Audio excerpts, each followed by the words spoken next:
The moon says goodnight. She croons a song that gives love ballads their sweetness, gives lullabies their sadness. So heavy with the weight of the day I cannot lift my feet, so the stars lead me to bed. They wrap me in the blue velvet of night, a fresh coolness that will fade into a warmth deep in my bones. They sing too, a harmony so pure and piercing straight through my head, clearing out all my thoughts. But they cannot sing forever.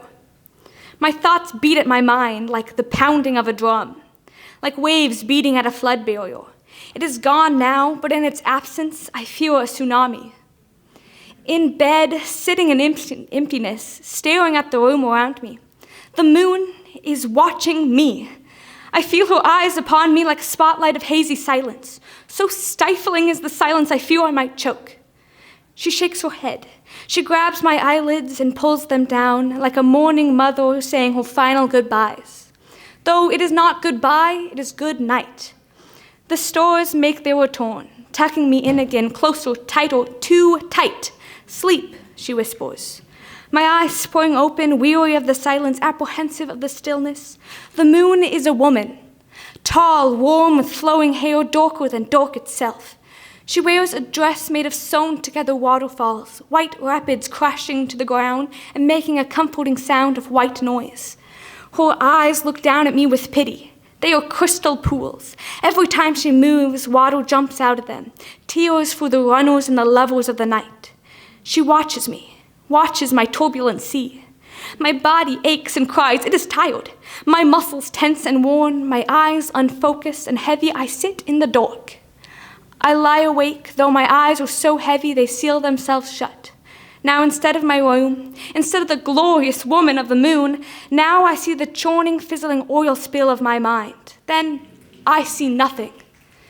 Finally, I fall like I have been dropped out of the sky, sailing downward with the wind grabbing my hair, looking at the clouds, soft and supple, looking for a soft spot to land. I fall into an ocean whose only purpose is to drown me, but I lift my head. My body has turned into a dead weight, already lost, already drowned, and my mind, so tethered to my body, has no choice but to sink, no choice but to fall into a restless, uneasy sleep. The night is long, and in the morn I wake tangled in blankets, all of them stuck on my sticky, sweaty skin. I have slept, but I am still tired. This is covered cracked mirrors. Happy birthday, my mom screams from upstairs. I open the door to my bathroom and avoid the mirror. I realize today that I don't look in the mirror anymore like I used to. Glances to make sure I look fine and look like I haven't cried myself to sleep. Someone told me today that my eyes were dull, and I wondered when they stopped shining. The last time I looked in the mirror, they shone so brightly I thought they were stars. But the last time I really looked in the mirror, I was, 7, I think.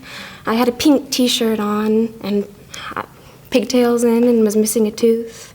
The pink shirt was a birthday shirt, and it had a gold unicorn with the words surrounded by birthday girl. Now I barely glance in the mirror anymore because I don't want to look at my face and pick it apart. I don't want to see the shattered glass that depicts me as a demon, something that fears, something that hides. I don't want to see the pain stretched across my face. I wonder now, when did my eyes dull? When did my smile look more like a grimace? When did this cracked glass whisper demon, ugly, fearful, to my face? Maybe it's when my grandfather died. Maybe it's when I heard my mother's cruel words for the first time. Mom said I looked like her, and then she picks her body apart. Or maybe it's when I saw my father's angry face. Maybe it's when I first crush broke my heart. Maybe it was my fault. Maybe it was the fact that when I look in the mirror, I see disappointment. Maybe it's my mother's voice in my head whispering to me constantly. Maybe that's why I'm numb to this. Maybe that's why I'm a demon. Maybe that's why I laugh about my grandma being in the hospital, because I don't remember how to cry, or because I don't want to grieve. It hurts too much. Or I laugh because I am a demon. The little me used to be so strong, so pure, such a beautiful angel. I'm sure she would stare this demon down in the mirror till she submitted, but this me will keep the mirror covered. In fact, I'll keep them covered for as long as possible. Happy birthday to me, to the demon, to the accident, the one that was never wanted. The title of my poem is Gambler at 15. I'm a gambler at 15. I walk into the casino, a bright fluorescent lights and loud noises. It's a place they call school. Every day I go to play a game of Russian roulette. Click goes my shoes on the linoleum floor, click goes the gun to my head. It's a game of chance, and the numbers aren't in my favor, but I don't have a choice. This gambling game is mandatory by law.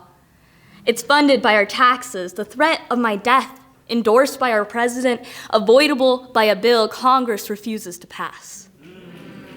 So I gamble, because I must. Every day I go to school well aware of the possibility a man could walk into the building. Or maybe a student, fed up with the hand that life had dealt them, grabbed a gun from their dad's closet. I can hear them now. Kids crying in lockdown, hiding in a dark corner, protected by one locked door. And I think deep down, we all know that's not going to stop them. So every week, Monday through Friday, from 8 to 3, I gamble. Though I am still just a kid, I gamble, because I don't have a choice. I go all in with my life as collateral, the prize another boring day, the lottery, but instead of getting a free scratch ticket, I get to live. It's roulette, but if it lands on red, that's the color splattered on the wall. Blackjack, but instead of trying to get to 21, I try to get to 18. It's a slot machine, I can't stop playing. I roll the die and hope I don't. Except this isn't a game, this is my life. And I don't want to gamble, and I don't want to die.